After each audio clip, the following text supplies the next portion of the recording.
Hi and welcome back everyone. This is the Sennheiser ew-G4 bodypack transmitter system, and it's a professional solution used in TV, cinematography production, as well as broadcasting and online content creating like YouTube. The G4 is part of a series of devices including wireless handheld microphones, XLR transmitters like the G4 100 XLR transmitter, which works with dynamic microphones because it doesn't provide phantom power, or the G500 XLR transmitter, which provides phantom power, and that can be useful for condenser microphones. The beautiful thing about this wireless device is that it can be cross-compatible with all the generations like the G3 or the G2, provided they're in the same frequency range. Speaking of frequency range, it uses radio frequencies that are not usually so crowded, like the UHF 2.5 GHz, for example, which is used by the Rode Wireless Go 2. Not to mention that it's also a free radio frequency, mostly used for Wi-Fi. So the good thing is that the frequencies the G4 uses are more private and less populated. The transmitter also has the option to scan the most stable frequencies with the least amount of interference, so it is great in this regard. That's the main reason why a professional would choose this system and not something that's consumer grade. Since I picked the Rode Wireless Go 2, let me also mention that they have done some amazing improvements with the newer generation of the Wireless Go microphone. So that is to include onboard recording on the transmitter, which also protects against dropouts and interference. They claim that the Wireless Go 2 is practically interference-free thanks to the encryption in their radio signal, which is not something I put to the test, so I cannot confirm it. But by including these two features without taking into account the audio quality of the Rode, it makes it a little bit more professional in my opinion. So I hope the Sennheiser will do that in the future generation of this device as well.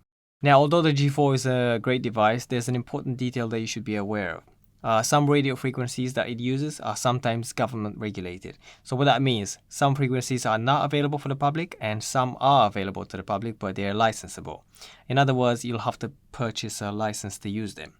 The G4 comes in different models for different parts of the world, and you need to buy the right one that is compatible with the frequencies that are allowed in your country. In the UK, radio transmission and communication are regulated by Ofcom, which is short for the Office of Communication. The frequencies that are available to the public in the UK are between 606.500 and 613.500. So the G4 model that is compatible for UK use is the GB version, or the one that can do, like I said, 606.500 to 613.500. These frequencies are licensable and they will cost you £75 a year. But you can get a discount if you buy it for 2 years. Be aware, not buying a license while using this device can get you a £5,000 fine or some time in jail. Some Sennheiser used to make a version of this system that was in the 823 to 832 megahertz range, and that was with the G3 model. And this range, as well as 1785 to 1805 megahertz ranges in the UK, are now regulated, which in other words are free for public use. You cannot buy the G3 models brand new anymore because Sennheiser stopped producing them, but you can still find them on eBay. So it can be a good option if you don't want to buy a license. Another thing to be aware of is that some of these frequencies go beyond the allowed frequencies in the country you operate them. So make sure you stay within the allowed range. For example, the license in the UK, like I mentioned earlier, twice already, is between 606.500 to 613.500, but the G can go up to 648 megahertz. So be careful not to get caught doing illegal things unknowingly or accidentally. You can still get prosecuted for it. One thing I love about the Sennheiser G4 is that it's compatible with the Samson CO2, which is my favorite lavalier microphone. And I believe it's the best lavalier microphone you can get in the price range. Plus, it's one of those microphones that made me feel that I don't need anything better. I'm satisfied with how good it is. Not to mention that I never want to go back to anything else. In my opinion, it's the closest you can get to the audio quality from an XLR microphone.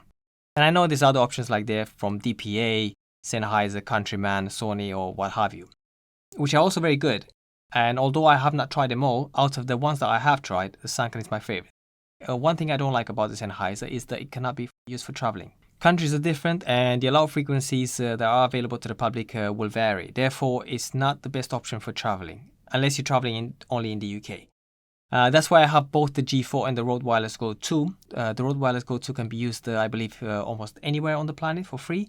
That's because it's using the 2.5 gigahertz frequency, and it's mainly used for Wi-Fi and it's free. So that's it for this video. If you guys want to see a full review of this bodypack transmitter, how to set it up, or you want to see a comparison between the G4 and the Rode Wireless Go 2, let me know in the comments down below. Thanks for watching, and I'll see you guys next time. Take care now.